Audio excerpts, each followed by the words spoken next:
आपको बता दें कि दिल्ली एनसीआर में मानसून ने एक बार फिर अपनी पूरी ताकत दिखा दी है। रात भर हुई मूसलाधार बारिश ने राजधानी दिल्ली के साथ साथ नोएडा, गुड़गांव, गाजियाबाद, फरीदाबाद की रफ्तार पर भी ब्रेक लगा दिया है। कई इलाकों में सड़कें तालाब बन चुकी हैं, अंडरपास जलमग्न हो चुके हैं और जगह जगह पर लंबा ट्रैफिक जाम जो है देखने को मिल रहा है। सुबह ऑफिस, स्कूल और जरूरी काम के लिए भी निकले लोगों को भारी परेशानी का सामना करना पड़ रहा है। मौसम विभाग ने आज भी दिल्ली के लिए येलो अलर्ट जारी किया है। कई इलाकों में तो ऑरेंज और रेड अलर्ट भी जारी किया गया, जिससे साफ जो है दिखाई हुआ पड़ रहा है कि फिलहाल बारिश से तो राहत मिलने की उम्मीद बिल्कुल नहीं है और जो लोग कुछ घंटों के लिए बाहर निकल रहे हैं या फिर कुछ घंटों के लिए अपने ऑफिस जा रहे हैं, स्कूल जा रहे हैं, तो उनको सतर्क रहना बेहद जरूरी है। और इसी बीच नोएडा से एक चौंकाने वाली तस्वीर भी सामने आई है, जिसने सिर्फ बारिश नहीं बल्कि इमारतों की सुरक्षा पर भी गंभीर सवाल खड़ा कर दिया है। सेक्टर 62 स्थित आई4 बिल्डिंग का ऊपरी हिस्सा अचानक भरभरा कर नीचे गिर गया। भारी मलबा नीचे गिरने के कारण गाड़ियों पर जो है काफी बुरी तरीके से ये भारी मलबा गिरा है, जिसके कारण वहां पर मौजूद गाड़ियां क्षतिग्रस्त हो गई हैं और मौके पर अफरा तफरी मच गई है। राहत की बात इसमें यह रही है कि हादसे में कोई जनहानि नहीं हुई है, लेकिन अगर उस समय वहां पर कोई मौजूद होता तो कोई बड़ा हादसा हो सकता था। तो प्रिया, मैं सीधा आपके पास आऊंगी। इस बार सवाल सिर्फ बारिश की नहीं है बल्कि शहर में उस बुनियादी ढांचे की भी हो रही है, भवनों की भी हो रही है, जिसके बाद ड्रेनेज सिस्टम के फेलियर की भी बातें जो है निकलकर सामने आ रही हैं। बिल्कुल, देखिए जो ये बारिश है बीते 48 घंटों से लगातार हो रही है, लेकिन जनता के लिए अब ये आफत बनती हुई नजर आ रही है। देखिए नोएडा के सेक्टर 62 का वो कोच एरिया, जहां पर एक बिल्डिंग के ऊपरी हिस्सा जो है उसकी दीवार जो है वो ढहती हुई नजर आती है, जिसमें नीचे जो है गाड़ियां खड़ी होती हैं वो टूटी हुई नजर आई। अगर वहां जी, पर कोई व्यक्ति होते तो उन्हें भी गंभीर चोटें आ बिल्कुल जाती। बिल्कुल। लेकिन अगर हम बात करें प्राधिकरण की, क्योंकि गौतम बुद्ध नगर में तीनों प्राधिकरण जो लगातार ड्रेनेज सिस्टम को दुरुस्त करने की बात करते हैं वो धरातल पर फेल होते हुए नजर आते हैं। मानसून से पहले देखिए मीटिंग का दौर किया जाता है और कहा जाता है कि पानी की निकासी के लिए पूरे इंतजाम किए जाएंगे, लेकिन नोएडा और ग्रेटर नोएडा की इस वक्त की ऐसी तस्वीरें निकल कर के सामने आ रही है जहां पर जनता का जीवन जो है वो अस्त व्यस्त होता हुआ नजर आ रहा है। करोड़ों रुपए अपने आशियाने में खर्च करने के बाद भी जो करोड़ों रुपए के फ्लैटों में रह रहे हैं अब वो चिड़ियाघर बन चुके हैं, क्योंकि ना तो उनमें बिजली आ रही है ना पानी आ रहा है। साथ प्रिया, ही अगर जैसे हम हम देख बेसमेंट की सकते हैं बात कि करें आप जहां पर भी गाड़ियां ग्राउंड पर खड़ी होती मौजूद हैं, हैं, आपको क्या लगता है कि प्रशासन फेल हुआ है या फिर पास हुआ है बारिश के मामले में?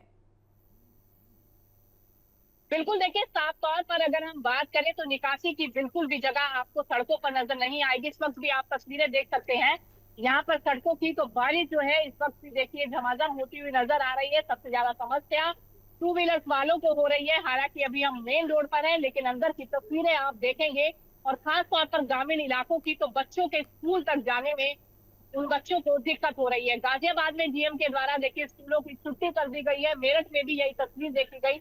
हालांकि नोएडा में स्कूली बच्चों की आज छुट्टी नहीं की गई है, जिसकी वजह से देखिए सड़कों पर भारी ट्रैफिक जाम की स्थिति भी देखने के लिए मिल रही है।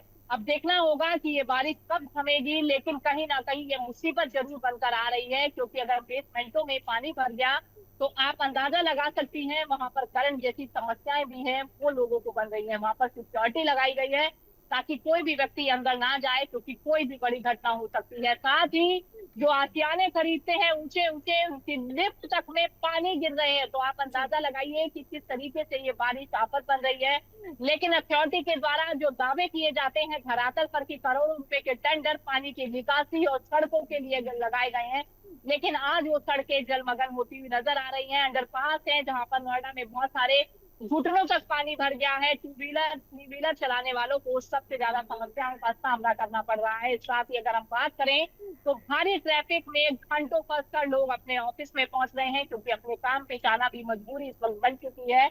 लेकिन बारिश अगर मौसम विभाग की माने तो अभी आने वाले समय में कल तक बारिश लगातार होने की संभावना है।